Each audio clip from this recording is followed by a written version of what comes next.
Alt 98.7, it is Harms. We are on a lovely patio right above the freeway in Burbank, California, with Matt Bellamy and Dominic Howard of the band Muse. Fellas, thanks for being here. Yeah, thanks for having us. Hey, thanks. It's an exciting time. There's a couple of things we could talk about. There is a big tour that you guys are going on in the summer, but there's also a new song, and I kind of wanted to focus on the new song, at least at first. What can you tell us? What's the name of the song? Like, why is this a thing right now? Yeah, we've got a song called Dig Down.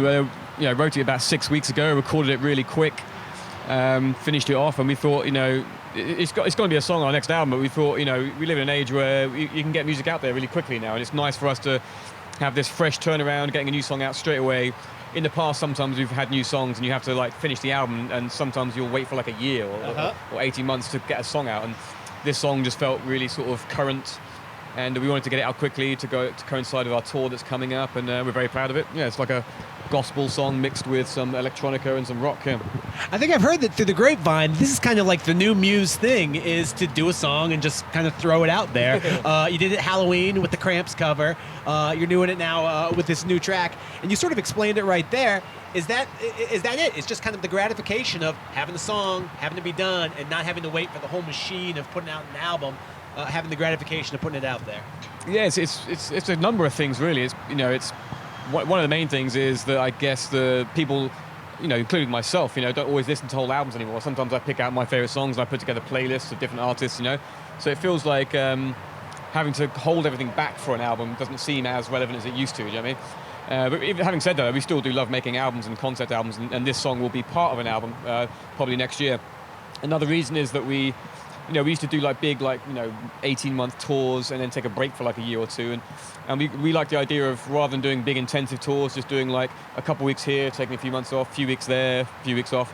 So we're still going to be active this year, So, and the idea of going out with at least a new song to play, or a couple of new songs, made that feel exciting as well. So it's kind of I guess in breaking up the sort of old way of doing things, which is a big set of material and one big tour, and then everyone's exhausted and can't do anything for 2 years, So, yeah. And that's not really realistic to how the creative process works, It's I was inspired to write this song only a few weeks ago, 6 weeks ago or so.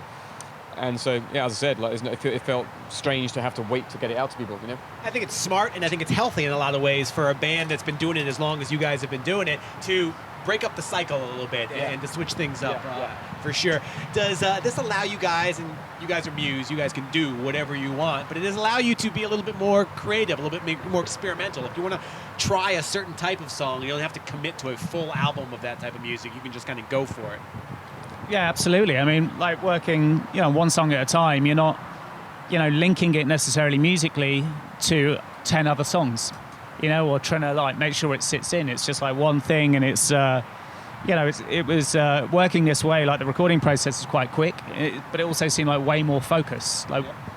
Because, kind of like what Matt said, the more traditional way of working on a whole bunch of songs at once, you can easily get distracted from one song on a load of other songs and lose a bit of focus. Where with this, it's just this is it, one thing to to work on, and yeah, it enables you to be much more experimental. Just do whatever you feel rather than worrying about tie it in or see how it fits. So it's fun. That's exciting as a fan to know that is an option. Again, with you guys, there's never been a lack of experimentation and trying new things, but the fact that door's open even wider now is absolutely exciting. No doubt about it.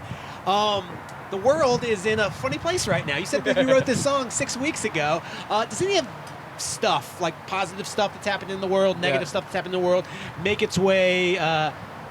has it made its way into this song, I guess? Yeah, for sure, yeah. Yeah, I think this song is partly a response to the feeling of, I guess, anxiety and fear that a lot of people feel about the way the world's going, the recent shifts in politics.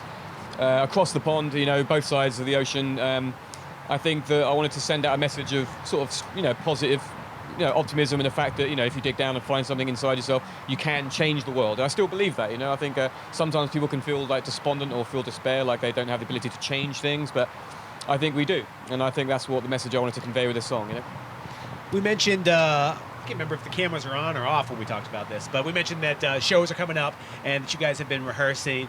How many of, you're going to be on tour with 30 Seconds to Mars, you guys are doing some festival dates as well. How much of this show that we will see over this summer is similar or different than the Drones tour?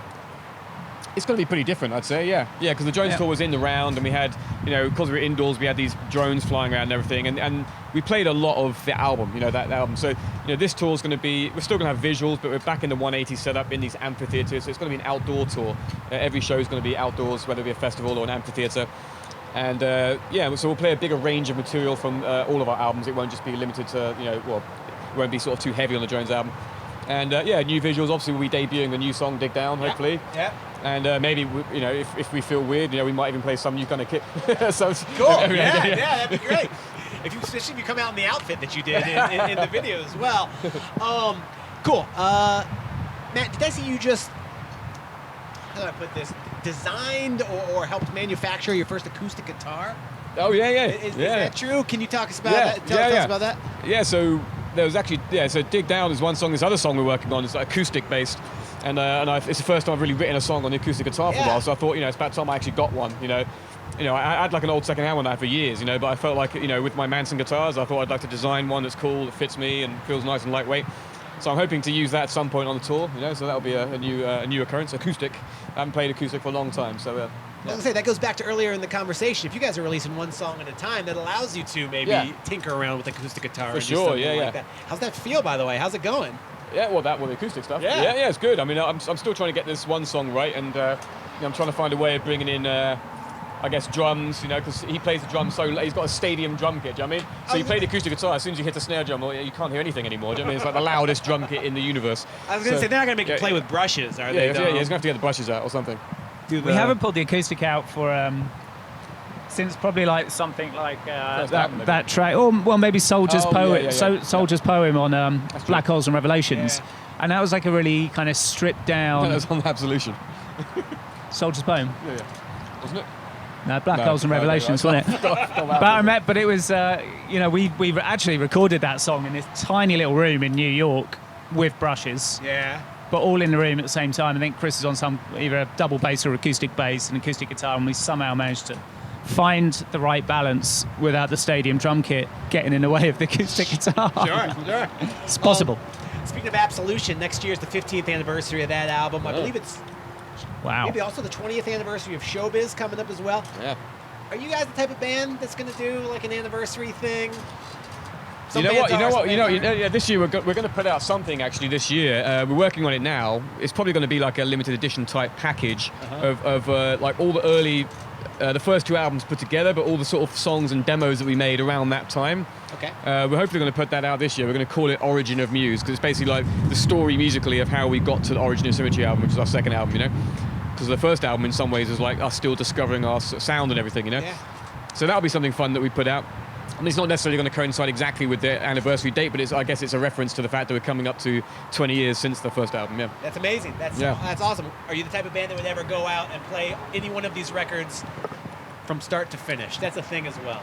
Well, we actually have already done that with Origin of Symmetry, but we did that on its 10th year anniversary. We actually played the Reading Festival in the UK, and we came out and just played that album from start to finish, and that was maybe the only time we've done that kind of thing. Yeah, no, we played Black Holes and Revelations once from top to finish, but that was just actually when the album came out, so that wasn't like an anniversary thing. But yeah, we've done it a couple times. I mean, some albums lend themselves better to others as being played in their entirety, Drones would work actually as a full album play.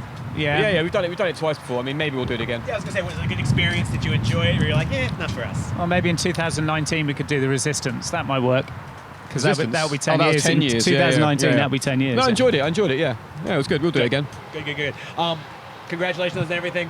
Thank you for being here. Cool, thanks for having us. Thanks. This song we're very, very stoked on, and we are just as stoked, if not more so, to see you guys all around and about this summer. Excellent, thanks. Absolutely. Nice. It is Matt and Dom from the band Muse, and we are happy we survived in this windy weather underneath this shaking umbrella.